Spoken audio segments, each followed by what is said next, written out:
Head Coach Shonda Stanton after day 2 of the BAMA Bash. A little tough day. The first game hanging in there against Alabama. Talk about game 1. Well, what a great ball game 1 was. And for a fan, you couldn't ask for anything better. It was exciting. Our kids really competed. How awesome. I just was really proud. We're 2-2 going into the 7th inning.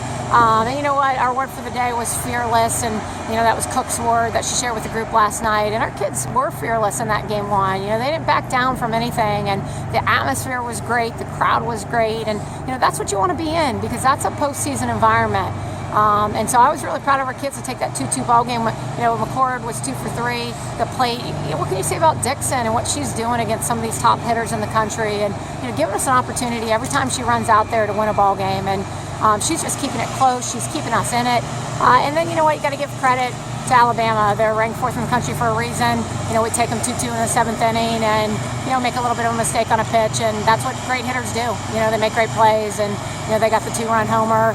With the 2 outs there in the 7th inning. But I couldn't be more proud of our kids in game 1 and how we fought and how we were fearless and how we competed. And, it was just one of those situations where we didn't get the clutch hit or the timely hit when we needed it, and they did.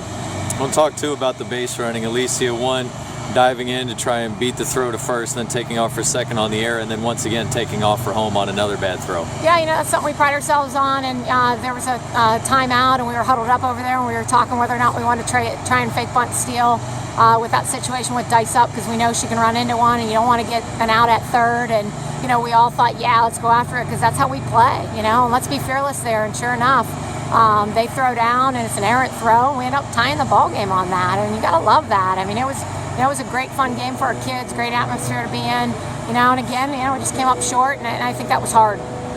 Now, what may be some lessons for this team coming out of game 2 against Tennessee? Every loss is a learning opportunity, and I think the frustrating part, and obviously we didn't run Dixon back out there, and those other kids have very limited innings, and this is a great learning opportunity for them that, we got to be better, in the circle there, because great teams are going to hurt you. But then what I was disappointed in is I didn't see that competitive excellence and that competitive spirit and that competitive fire that I saw in game 1. And, we talk all the time, you can never let your circumstances dictate who you are, because your character is, what are we? What's Marshall all about? We're about playing hard and being gritty and fiery and competing, and that can't go out the window when a team jumps on you so early like Tennessee did, and that's what happened in game 2. So it's amazing the emotions you go through in a single day. I was so fired up for our kids, so proud of them, and I told them here in game 2, I'd be just as proud of them if they gave their best effort, if we gave our best effort, and if Tennessee jumped all over us like they did, but we didn't give our best effort. We folded. And that's a learning opportunity. We've got to keep that competitive excellence. We've got to keep that fire. We've got to play with passion, and we've got to compete every pitch, and we can never play the scoreboard. So regardless of our circumstances, we've got to be who we are. And so, again, we have another opportunity tomorrow to face a top 15 team in the country. I know this has been a grueling weekend, but our kids are going to be better. We could have made a different schedule where we came out and we're rolling through some competition, and we chose to play tough competition, and I like it because even in that last game they try and do a double steal. We throw down, we get the out at second, and then we throw home and get the out there. So our kids are showing me some great things, and I'll take these opportunities because these games are going to make us better whether we win or lose.